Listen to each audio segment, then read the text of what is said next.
Welcome back to Home But Not Alone. Everybody go watch it on YouTube to see Tim's crazy start the podcast faces.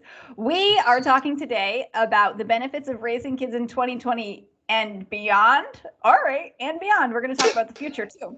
We're going to find a bright light in the darkness because sometimes it seems like things, I'm just reading this, are more challenging than ever, especially when it comes to raising children. The world, you can see that Tim did all the prep and I'm just reading for this episode. The world seems more hostile to our faith and family every day, but we believe there is a great deal of hope to be found. Today, we're going to put a smile on our faces and we're going to find a great deal of hope as we discuss the benefits of raising children in our modern day. Hey, Tim. Hey, Sarah. Okay, so before we go any further, just real quick, we have a sponsor for today's episode, and it's Sophia Institute Press, and they sent me this really cool thing. It's a 2-volume coloring book for kids or adults. I don't know. It just says Day by Day Coloring Book of Saints, and every single page has a coloring page of saints and an entire page of biography, and it has saints I've never heard of, and it has saints I have heard of. But I think that, one, this is really cool because it's like every single page is kind of like a kid's saint book. It's a little book, but then it's also a coloring page. Show that again. So if you guys are on YouTube, check that out. That is like a serious page-long reflection about these saints, and then there's a little coloring page. And what I read in the email is that it follows the liturgical calendar. So for the most part, as much as possible, because there's not necessarily someone going on every day. But why is it you said there are 2 of them. So is it one for each of your kids, or what's the deal with No, it's so one is January to June and one is July to December. So they are 2-volume set that comprise the entire calendar year. So I love the intensity on, we think of saints sometimes as either being somber or, they're very joyful, but they're also, they're not a passive or pushover type love. And I just love the intensity of these 2 right here. They're just those eyebrows, they are into their holiness. Reminds me of every picture ever of St. Maximilian Kolbe. I used to show, true story, in youth ministry, I used to show a picture of Therese of Lisieux and a picture of Maximilian Kolbe to teenagers, and I'd ask them which one looked like the saint. And every single time the teenagers, if they didn't know that they were both saints, they would all say Therese because she looked docile and sweet and all of those things. And I'm like, this man has an intense holiness that you probably can't comprehend. I struggle to comprehend, that's for sure. So, and of course. Awesome. So check those out. Sophia Institute Press will put a link in the show notes so that you guys can check it out. I might need those for my kids for our homeschooling because we do coloring. They color in pictures while I read them their religion lessons. So that would be like an awesome thing for our school year. Very cool. Very cool. All right. All right, so we're talking about raising kids. Oh man, you put this meme out the other day that I wanted to bring up because I was cracking up. So I'll put a link to this in the show notes. It was on our Instagram on Home But Not Alone. But so you put this meme up and it said you have to choose between 8 hours of sleep or your house cleans itself or kids eat everything without complaining or somebody runs all of your errands for you. And let me tell you, I could not pick which one I wanted. And I took this very seriously. I was sitting there like looking at this meme, trying to figure out which one I needed most. And I was like cracking up. I'm like, why am I taking this so seriously? It's not real. But I wanted to know which one would you pick because you put up the meme, but I don't even know if you said which one you would pick. I didn't. I would actually pick, ironically, this is the one most people picked, or interestingly, house cleans self. And even as I was looking at it and posting it, I thought, I didn't come up with that. I found this online somewhere. Oh, okay. And I thought, I wonder what degree of the house would clean itself. Like, would it clean it the way that I want it cleaned, or would it clean it like the way my children clean it? I really was debating that one because I like clean house, okay? But also, I really don't like to be out of the house. And if someone would just run my errands for me, I guess right now, COVID, I don't want to be running my stupid errands. Yeah. Well, yeah, but you know what? Here's the thing. And you're really overthinking it. I thought I overthought it. You really are overthinking it. If they I was get my just thinking, groceries, will they also put them in my fridge? sure, let's go with no the Please but give me all the details before I have to commit to a choice. it's a made up thing. No, but I just thought, because the amount of time that I spend cleaning a house, whether it be, just yesterday I was briefly dusting some of our ceiling fans. It took 3-4 minutes, but that was 3 or 4 minutes that I could have been doing something else. Or the amount of time I spend sweeping, wiping down a table, and in my mind, cleaning the house also includes things like dishes, because dishes are in the house. Okay. Now, somebody else might not have thought that, but I think I spend I as didn't even think much of that. time. Yeah. I spend as much time probably cleaning up the house as I do anything else in a day. So even though it's like, ooh, 8 hours of sleep every night, I get 8 hours of sleep some nights, not every night, but some nights. I would free up so much time during the day to be with my kids, to pray, to do fun activities. The idea of running errands wouldn't seem as daunting around the house. So, the I lost you for a second. You there? I'm here and you seem to be here, so we'll just keep on going. But I just wanted to say that it was really interesting to me. Like, I really like that you posted that because it was very lighthearted and it was funny, and you're making a great case for house cleans itself. But the reason I'm bringing it up today is because it was a good way to take some of these challenges of parenting and bring it up not in like a complaining about all the things we have to do, but bringing it up in a lighthearted way so that, we were kind of all rallying around each other, laughing about this and, having a good time together. And so that's kind of what we wanted to do today, right? Was to talk about not just all the things that are so hard about parenting, but to bring a more positive note to it, right?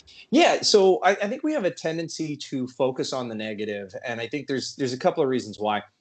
From a philosophical perspective, we are fallen humans made in the image and likeness of God, and we are constantly seeking good things. We're seeking things to be unified, restored, to their ideal kind of thing. And in our fallen nature, I think we become discouraged by the unending struggle, if you will. Things are popping up, by the unending struggle. But from a practical standpoint, I think a lot of times we focus on the negative because it's that if it ain't broke, don't fix it. And so when things are going good, or when one aspect of our life is going well, we have a tendency to not give it attention because it doesn't need to be fixed and other things do. So we then dedicate our time and energy to focusing on what needs to be fixed, because that list is never ending. And so it's not as if we can get to the point everything's fixed. Now let's revel in the goodness, and God made it and it was good. Like, we don't get to that point. Right. So we do have to practice gratitude for the good things right now, and that will help us to have more hope instead of feeling weighed down by the things that are bad. So we're not ignoring the challenges then. Yes, exactly. We can't ignore the challenges that we're facing. We can't ignore everything that's coming at us, things we have to do, things that need to be resolved or fixed, because by our very nature, our fallen nature, we desire things to not be fallen, to not be broken, because we desire that unity with God. So I think that we then transfer that to other areas of life. Plus, there's just stuff to do. If you're like, look at how great this meal was, and then you're like, but I'm not going to do the dishes afterwards. But let's focus on how good the next meal is. Eventually, there are no more clean dishes. So there's a practical aspect to this. I do that sometimes. Yeah, me too. But we need to step back and look at what is good. And we are Christian people, and as Christian people, we are a people of hope. And I really do think there are a lot of nasty things going on in the world right now, whether it's related to the pandemic or otherwise. And in addition to that, there are a lot of reasons to struggle with being a parent in our current era, not just in the pandemic times, but just in the era in general. We're not going to talk about any of those today because we focus on them a lot. That's what I want to talk about today. positive things, benefits to raising our kids, because it's easy to say, oh, I wish I'd raised my kids before XYZ was a problem, or before this had happened, or before, I wish I was raising my kids back in the, whatever. We wouldn't have that particular burden or challenge. And that's true. Right. But why is it beneficial today? So here's All some right, so things. yeah, so give me something. So what do let's you dive think into is this. give me a positive thing about being a parent or raising kids right now in 2020? The ability to find community, even if it's people you've never met. Even if so it's like me and you. exactly people who have never met in person, who have spent the last year working And all together our podcast on listeners. Yes, exactly. And all of you wonderful people out there who are a part of this. There are so many people who I've grown in friendship with through this, or through my work in Chaste Love, or whatever it may be. Conversations I've had, people have shared deep, intimate things with me, whatever it may have been, or just real community, strong friendship like this, excuse me, that would not have been possible even 15 years ago, because the technology didn't exist. Because, I mean, it's very weird to think, yeah, there wasn't Facebook when I stepped into college for the first day. Like, that was not a thing yet. And now it's like, no, but it was coming. Oh, it was coming quick. It was coming like a train, And anyway, that's a good one. That is a good yeah. point. And especially, I feel like a lot of parents tend to live in isolation in their communities. So it is good to have, those internet communities there to help parents either build a community or maybe find someone local or even someone far away to build a friendship with. So I like that one. Yeah. Another one. There are more Catholic resources available now, accessible to us, than at any other time in history. We recently did 2 episodes 33 and 34, on books. And how many of those books were published in the last 50 years or less? And I know in the notes you made fun of me because all of them have been published. I don't really look at publishing dates, so I'm like, I don't know. I don't know, but Sarah wrote in our notes, all of them ? IDK LOL. And I'm like, yes, I know. That's my point. Is they're not, a lot of these resources were not available to us. And yes, sacred scripture's been available for a long time. But, even this past Sunday, I was at Mass and I saw something that used to be a problem. There's a man standing there in the front pew holding his phone. And my first thought was, dude. And my second thought was, oh, he's reading the readings, because there are no books in the pews in the midst of a pandemic, but this guy has access to that. So whether it's video series, or whether it's, published books, whether they be, in like online Kindle, tablet, whatever form, or, paperback books are still a thing, whatever. Anyway, whatever they are, there are a lot more resources than there were 20 years ago, 30, 50 years ago, whatever. And they're more accessible. Yeah. So that's another one. Absolutely. Let's see. So see episodes 33 and 34 to check out all the books we like to talk about. Yes. All right, you got another one? I do. In another episode, we're just going over all our old episodes. We're just going to review all our old episodes. That's basically what this is about. No, just kidding. It's not even a little bit.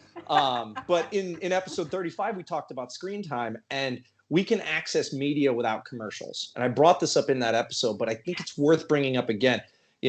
We use, in our house, we use formed.org. We use the St. Paul Center, just launched an app. So on top of what they already have as a website. And we use other stuff as well. But there are means to consume content without commercials. Some of which might be free, some of which is free, some of which requires subscriptions or whatever it is. And I think that's great because, one, then my kids can view stuff without commercials, but so can I. And frankly, I don't like to be bombarded with advertising all the time. I can listen to a talk from, there's a YouTube channel out there and it's got audiobooks, Catholic audiobooks on it. And I don't remember exactly what it is. But it's like, I don't want to be listening to the writings of Saint Therese, and then suddenly have it, interrupted and be like, "Hey, Taco Bell," and I'm like, "What is happening?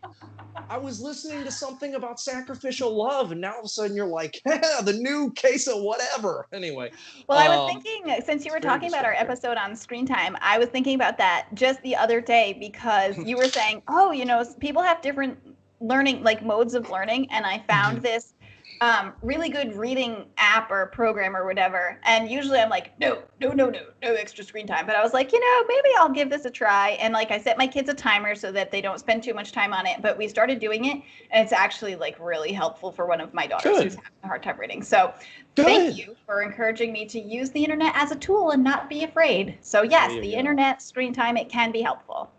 Awesome, awesome, awesome. Um, oh, okay. Another one.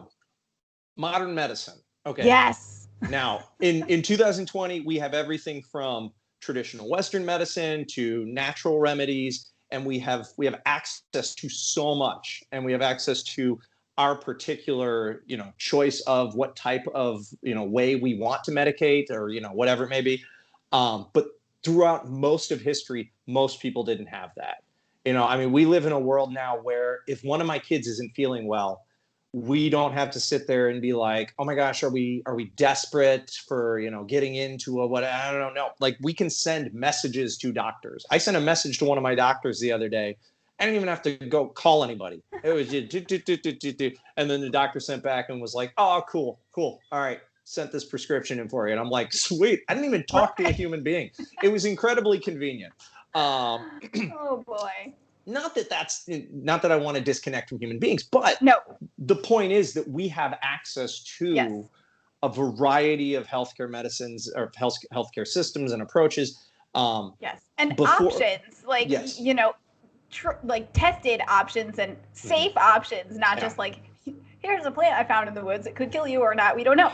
yeah, But like tested and safe options. And I love sometimes I love when the doctor gives us options for treatment. Sometimes I'm like, I don't know, just tell I me don't what know. works best. But it's really I got a good to history like degree. to I read have a book those about options. about Yeah. medicines in the 1800s. Well, let's see. So I have these symptoms. Are you going to cut off my leg or give me leeches? Like, what's happening? But no, I think that's like my wife's grandma. Before she died, she was 99 years old when she passed away a few years ago, and she talked about giving birth at home on the farm. And I know home birth is still a fairly common thing, but the way she described the birth, about the doctor coming over and sitting there with her dad, chatting all night, and then turning to her mom shortly before dawn or whatever, and saying, "Okay, well, I'm gonna have to get to the office soon, so let's get this baby out." Like, that's not just the overall. What planet what planet was this on? But it's a very bizarre thing, whereas nowadays we have hospitals, doctors, and nurses with a whole different type of care for moms and babies. We have what do you call those people who come help with home births? What are those? The doula. That's the thing I'm Yeah. thinking of. Them. I They don't do are. home birth, so I'm still learning about all these things, but Sure, but I know there are a lot of women who choose to do that for a yes. variety of reasons, and those are very qualified. The doulas are very qualified. It's not just some random person, and you're That's going to what you give. always thought it was, but I was wrong. It's not some rando who's just like, I'll help. There you go. But I think there was a time in history where it was more of a, you're kind of on your own, whereas now there's somebody with all of this training and background. So I think there's a lot of different ways, and especially this is really important, an emphasis on mental health. Yes. I have studied, I mean, not as like a professional, but as like a patient, mental health for many, many years. And I can tell you from personal experience, the emphasis and approach to mental health in 2020 is much better than it was, say, in the 1990s. Now, the system is not without its problems. Right. The Some of the attitudes in some of the whatever groups, not without problems. I Right. completely recognize that, but the fact that people are more aware of mental health, and they're more proactive in being able to solve it. So I now think that's you're the really historian, nice. and I've heard this. So tell me if this is just like a tall tale, like a myth. But I heard that one of the things, like back before mental health was really known about, I'm talking about history here, is that people would just attribute it to demonic possession. And if you look back, Um, it's like that person probably had like a mental illness. You just didn't know what was going on. Is that I far fetched, or is that like a history thing? I don't know a lot about that, but I know enough to say I suspect it was on occasion that's what happened, because people didn't necessarily know. When you're talking about especially severe mental health issues, your extreme levels of bipolar disorder, schizophrenia, there's a couple more I'm thinking of that I'm blanking on at the moment. When you're talking about really extreme levels of those, yeah, the behaviors that can be associated with those might seem so foreign to someone who doesn't understand. I mean, you think about like Aristotle didn't fully understand the nature of soul and humanity and mind and all this. Thomas Aquinas didn't understand the Mary's sinless nature and when it started because he didn't understand what DNA was and the life before. So there was a degree of didn't understand in regards to mental health. Um, Right. but a lot of those, yeah, I mean, there was a lot of times in history where it was like, oh, you're sad. And it's like, no, you have clinical depression, but we didn't know what Right. that was. Right. Or the number of men who came home from World War II with PTSD, but we had no idea what PTSD was and how severe it was and how to treat it. So now there's a lot more for that. So I think, anyway, even just an awareness of mental health, I'm happy to be raising my kids in an era where this is something that is a priority. Yes. Okay, next. Far less serious. I wasn't trying to be serious with that last one. It really is a good Sorry. thing. Tangent. No, you're fine. Earbuds. Okay, I got some right here. Okay, but earbuds. So I did research, and this is ridiculous. All right, so I remember headphones in the '90s as a Hey, kid. Those are great. Those I are have great. headphones, okay? I'm not talking about, so headphones are good now. Headphones, earbuds, whatever it was. I'm just talking Okay. about modern versus what it was even 25 years ago. Okay. Because I remember in the Oh, maybe 90s like having those these. little foam pads that like go Yes, on your ears. Is that what you're talking about? that's Oh, okay. exactly what Okay. I'm talking about. And they Yeah. tore off real easily and they were Yeah. painful. And then And you have the piece of plastic right on your ear. yes, All it was right. All right. so uncomfortable. Okay, so in spurred by spurred on by the pathetic headphones dished out on transatlantic flights, Dr. Amar Bose invented noise canceling in 1979 and made travel bearable again in the process. Admittedly, the first headset was designed for pilots, and it would take until the year 2000 for the Bose Quiet Comfort to make it into, the regular market. Hmm. And so we didn't have access to that right away. So as a kid, I did not have access to good headphones. Now I have access to at least mediocre ones. Okay. So Sometimes you now, just need some noise canceling headphones when everybody's screaming. oh my gosh. And I will put in just a podcast or an audiobook or something. And sometimes I just need that. And again, that's good for Yes. my mental health. Yes. But it's also good for my education and my enjoyment. And that's not me ignoring my kids. That's Yeah. me, letting them go nuts because sometimes kids go nuts. God made them that way. I didn't. I don't know why they're that way. That's just, it's fine. It's fine. God did it. I'll just, and it's not God loves wrong. them, and so do we. We do, God loves them more. That's all I know. That's true.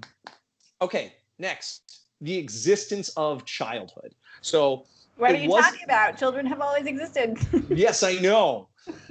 But it wasn't until the late 1600s, early 1700s that John Locke first kind of proposed the idea of youth development of childhood headphones. That might be my The children screaming. Oh, I believe it. The Put the headphones on, you won't hear them. Yeah, you The will. um, All right, but so yeah, childhood. yeah. When So, was childhood invented? well, childhood has always existed, as you just, so clearly put. But John Locke started talking about this as like childhood as an actual developmental phase, Hmm. and in the late 16, early 1700s. And then it was severely limited. The concept, the developmental educational phase of childhood was severely limited until after the Industrial Revolution, because you were dealing with a lot of child labor. And so you had issues with that happening anyway, with children being put to work for a variety of reasons prior to and during the Industrial Revolution. Um, and we also know a lot more about child development and age appropriate behavior than ever before. There are also plenty of lies and falsities claiming to be the truth about childhood, but we do know more. We know lies, but in addition, some people preach things that are not true about children. I'll just leave it at This is that. making me think about Saint John Bosco, one of my favorite saints, who lived in like the 1800s. I love him. And to me, he's a really good role model of how to love and understand children. Like anytime that I'm super frustrated with my kids and I want to just like let them have it and be angry at them, I turn to him as an intercessor, because he really like loved and cared for the boys in his school or oratory or whatever you call it. But he like, and he really had this very gentle and nurturing attitude towards bringing up children, that I guess maybe was relatively new for his time. Oh, absolutely. It really was. So just the fact that our children can have a childhood, that we know the idea of play is a way of learning and things like that, that's relatively new. And so I'm happy to be raising my kids in a time when that is not only accepted, but often encouraged. Yeah. Let's go quicker here because we're going too slow. Pinterest. Now, I don't really use Pinterest that often because I really don't need to know the Why whole do you biography. bring it up then? Because I have used it and my wife uses it, and I know that it's common. But I don't need to know the entire biography and history of every recipe that ever existed. And that's what you get on Pinterest is 600 pages of this and this and this. Yeah. And then you get the little tiny recipe at the bottom. And it's like, crazy. oh, okay. It's annoying. Apparently there's like a button now on some where you click and it goes to recipe. And I'm like, oh, Why praise didn't the you just do Lord. that in the first place? I didn't invent Pinterest. But you don't need grandma's cookbook anymore, which is already falling apart. Let's be honest. It's been in her cabinet since 1928. All right. And so you need, I don't know how old everybody's grandma is, but you don't necessarily need that when you want to say, well, what do I have in my fridge, in my pantry, in my closet, in my whatever? And you're like, okay, I have that, but I don't know what to do with it. And then you go to Pinterest, you can find out, and then you can use the resources you have as opposed to work anyway. I think there's a lot of benefits. That's a good case. You're starting to convince me, because I'm on the don't like Pinterest unless I'm Googling Pinterest fails, in which case I find Pinterest to be hilarious. Yes, it is quite entertaining. I have one more real quick, and it's great to live in a post John Paul II world. My marriage and parenting are better because of John Paul II, because of everything this guy up here has taught me, and through, not personally, I've never met the man.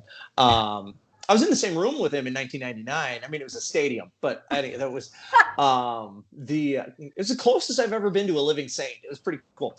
But no, just his teachings and all the theology of the body stuff. It has made me a better husband and a better father. So I think it's really nice to live in a time where that information is available. Sarah, what do you have for us? Because okay, so we're I've got running something long here. big that you missed here. Toilets. Yep. Okay. Flushing toilets, toilet paper, diapers. We do some cloth diapers, some disposable diapers, but like, thank you for the washing machine. We are learning about ancient Egypt in history with my kids. And the other day they took like some of their clothes out in the backyard and they filled the pool, and they're washing their clothes in the pool and they're slamming them on a rock. And they're like, this is how they washed clothes in ancient Egypt. And I was like, thank you, God, for washing machines, because I would not want to wash their stinky, smelly diapers like this. No. So just ways to get rid of poop. I am grateful for it in 2020. And refrigerators. I don't know how I could live without a refrigerator or a grocery store. My grandma was telling my kids a story about milking her cow when she was a kid. And I don't know, the cow kicked over the milk bucket or whatever. Anyways, I was like, aren't you guys grateful that you don't have to go out and milk a cow every time you want a bowl of cereal? We could just run to the grocery store and buy a gallon of milk and stick it in the fridge. So I may not have thought these through as deeply as you did, but I am grateful for No, regenerating. they're good. I'm no farmer. Like, I am grateful for the people who dedicate their lives to farming and raising animals and bringing us food because I can't. Yeah. Oh, speaking of the all the food and such, like dietary restrictions, people who have allergies or who have, lactose issues. It's like you go back not that long ago, you couldn't just go get almond milk, which I still don't know how they make that, but it's, they're milking the little almonds, whatever. Anyway, the I just tell you to go look up the video. There's some video floating around out there about milking the almond. of course. Oh man. All right, what else do we have? Well, we're running out of time, so I think Okay. that we've given a lot of good ideas. So we can go ahead and sign off on the note of milking almonds, I guess. Okay. Well, let me just throw this out is that in a recent homily from Father Mike Schmitz, he mentioned that uh, we were chosen to take up certain battles. Like we were placed in this time for a reason. So even though this might seem like a difficult time to live in, and we may, wish we had lived in the 1960s or the 1800s or the 1200s or whatever we're sitting here wishing, um, God called us. He put us where he called us to be. So for some reason, we were needed for the battle here and now. And I think that that's important for us to see the good and to have hope and to then take up the cross of the here and now. I want to thank everybody for listening and or watching. Please subscribe on YouTube and wherever you get your podcasts and such. Give us a little thumbs up, a little like. That helps the algorithm, which is computer science for computers. I don't know what it means. I want to thank our sponsor, the Sophia Institute Press, and their wonderful product. Sarah, where can people find you? My website is tojesussincerely.com, and I'm on Facebook and Instagram at tojesussincerely. And you can find me at chaselove.org or on the various social media at the Chased Love.